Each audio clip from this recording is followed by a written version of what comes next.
సభకు నమస్కారం అని మా అధ్యక్షులు గారు చెప్తున్నారని చెప్పారు.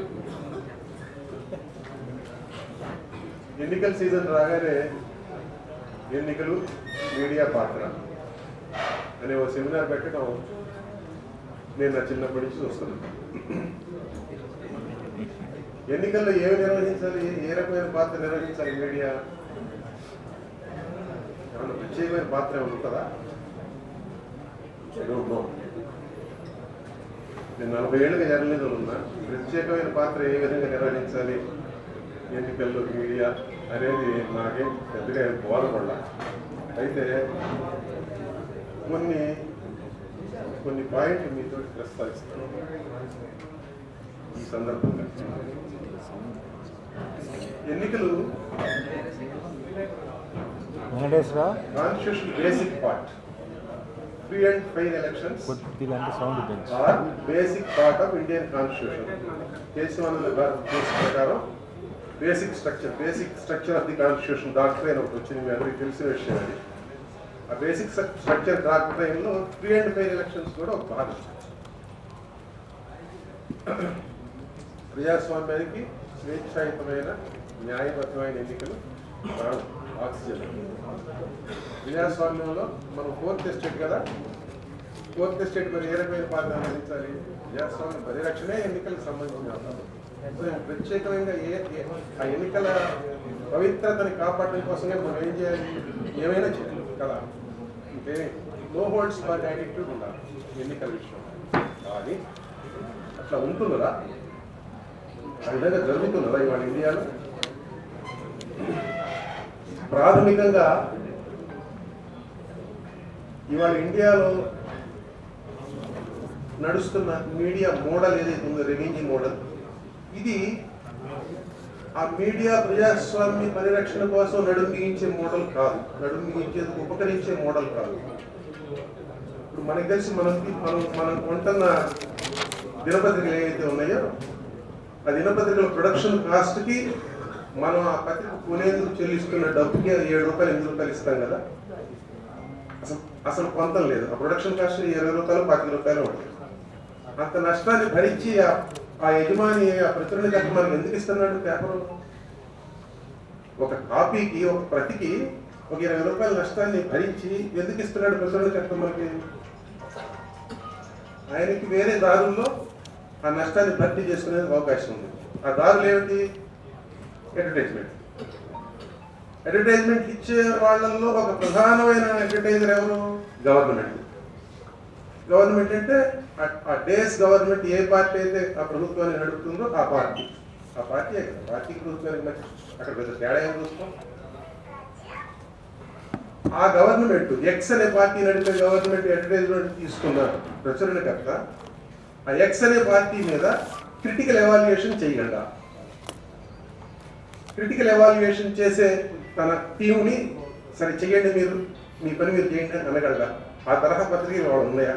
ఆ తరహా పత్రికలు నడిపేందుకు, నడవగలిగేందుకు అనువైన వాతావరణం ఉందా ఈరోజు భారతదేశంలో? ఒక ప్రశ్న. రెండవ ప్రశ్న ఏంటంటే, ఎలక్ట్రానిక్ మీడియా ఛానల్స్ వచ్చింది వాళ్ళు. ఇవాళ దృశ్య మాధ్యమం మీదే ఎక్కువ ఫోకస్ ఉంది. ప్రింట్ మీడియాకి ఉన్న ప్రాధాన్యత కంటే దృశ్య మాధ్యమానికి, విజువల్ మీడియాకి విపరీతమైన ప్రాధాన్యత వచ్చేసింది. ఈ విజువల్ మీడియా సంగతి చూస్తే వీటి రెవెన్యూ మోడల్ కూడా ఆబ్జెక్టివ్గా నిష్పక్షపాతంగా నడిపేందుకు వీలైన మోడల్ కాదు ఇది. దానికి ఈ క్రమంలో చాలా మంది జర్నలిస్ట్ మిత్రులు ఉన్నారు. దానికి విరుగుడుగా తరుణోపాయంగా వాళ్ళు ఏం చేస్తున్నారో మనందరికీ తెలుసు. మనం ఒకసారి కడుపు చించుకుందాం, మన కాళ్ళ మీద పడుతుంది, ఇబ్బంది ఏం లేదు. అయినా సరే కడుపు చించుకోవాల్సిందే. 10 లక్షల ఆ క్యాండిడేట్కి, మీ ఏరియాలో ఉన్న క్యాండిడేట్ నుంచి 10 లక్షలు తీసుకురా. మొత్తం అట్లా 1 కోటి రూపాయలు ఒక్కోళ్ళకి. మరి జిల్లా రిపోర్టర్లకు ఏ రకమైన టార్గెట్లు పెడుతున్నారో ఆ విధమైన డబ్బులు వసూలు చేసి క్యాండిడేట్ దగ్గర నుంచి ఈ ఎలక్ట్రానిక్ మీడియా ఛానల్స్ ఆ క్యాండిడేట్ల మంచి చెడ్డలు ఏ విధంగా ప్రజలకు తెలియజెప్పుద్ది, ఏ విధంగా ఓటర్లకు తెలియజెప్పుద్ది? Is it possible to be objective? Candidate దగ్గరికి వెళ్ళి అడుక్కుని డబ్బులు తీసుకున్న తర్వాత ఆ క్యాండిడేట్ చాలా మంచివాడు, పైనుంచి దిగబడ్డాడు, పోలిక అని చెప్తేనే కదా అతను ఇచ్చేది 10 లక్షలు, 1,00,000 రూపాయలు, 10 రూపాయలు. ఇక్కడ ప్రాథమికంగా మనకు వస్తున్న ప్రశ్న ఏంటంటే, మనం చేయాల్సిన పని ఒకటి, ప్రాథమికంగా మీడియా చేయాల్సిన పని ఏంటి? To inform the voters, to inform the voters about the good and bad. That is our పని, that is our work, right? ఈ పరిస్థితుల్లో మనం ఆ ఓటర్ని వాళ్ళకి సరైన ఇన్ఫర్మేషన్ ఇవ్వగలమా? నేను జర్నలిస్ట్గా నేను ఇవ్వగలనా? నేను ఇస్తే నా యజమాని ఊరుకుంటాడా? ఆ తరహా పని చేయనిస్తాడా?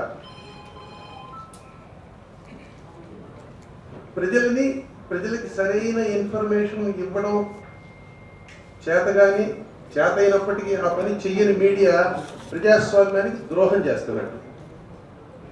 ఆ లెక్కన ఇవాళ మేజర్ మీడియా ఆఫ్ ఇండియా ప్రజాస్వామ్యానికి ద్రోహం చేస్తుంది. ఈ విషయంలో నాకు ఏమాత్రం రెండు అభిప్రాయం లేదు, సందేహం లేదు. మీ అందరికి ఉందో లేదో నాకు తెలియదు. ప్రజాస్వామ్యానికి ఇవాళ భారతదేశంలో a major chunk of media is betraying the trust of people. ప్రజలు మీడియా మీద పెట్టుకున్న నమ్మకాన్ని, విశ్వాసాన్ని బొమ్ము చేస్తున్నారు. ఇన్ఫార్మ్డ్ ఓటర్ మాత్రమే సరైన క్యాండిడేట్ ఎన్నుకోగలడు. A person who is well informed can pick up a good candidate. మనం ఆ పని చేస్తున్నామా? ఇది ఒక పవిత్రమైన బాధ్యత. ఆ పవిత్రమైన బాధ్యతను మనం నిర్వర్తిస్తున్నామా? నిర్వర్తించడం లేదు అనేది నా అభిప్రాయం, నా నిశ్చిత అభిప్రాయం. దీనికి దారి ఏమిటి? మనకు కనపడలేదు, దారి కూడా ఉంది. క్రౌడ్ ఫండింగ్ తోటి వస్తున్న electronic media, digital media channels వస్తున్నాయి, డిజిటల్ మీడియా పోర్టల్స్ వస్తున్నాయి. ఇవి దీనికి దారి. ఇవి ఉండే కొద్దీ దే విల్ గెయిన్ గ్రౌండ్, అందులో అనుమానం లేదు. ఈ తరహా పేవాళ్ళు ఉన్న ఇప్పుడు మనం చూస్తే వెస్టర్న్ కంట్రీస్లో పెద్ద పెద్ద పేపర్లు ప్రింట్ ఎడిషన్ తీసేసి డిజిటల్ ఎడిషన్లోకి వచ్చేసి ఒక పేవాళ్ళు పెడతాయి. అంటే if you want to read, మీరు చదవాలనుకుంటే ₹5 కట్టాలి మీరు online. That is the best way. ఆ తరహా మీడియా వచ్చి ప్రజలకి ఆ మీడియా ఏం చేయాలో, ప్రజల కోసం వాళ్ళు ఏం చేయాలో అది చేస్తేనే నిష్కృతి. ఈ లోపు మెయిన్ స్ట్రీమ్ మీడియా మనందరి నమ్మకాన్ని అతి తీవ్రంగా, అతి దారుణంగా, అత్యంత దుర్మార్గంగా, అత్యంత నీచంగా బొమ్ము చేస్తూనే ఉంటుంది. దాన్ని ఎదుర్కొనేందుకు మరీ దారి ఎత్తుకుదాము. Thank you so much.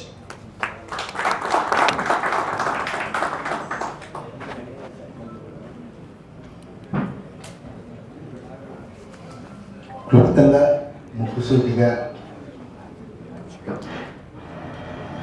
Media పాత్ర మీద దాస్ గారు చెప్పినట్టు నిక్కచ్చిగా తన అభిప్రాయాన్ని తెలియజేసిన సురేష్ గారికి ధన్యవాదాలు తెలియజేస్తూ, మీడియా పాత్రలో యాజమాన్యాల పాత్ర ఒకటి, జర్నలిస్టుల పాత్ర ఒకటి.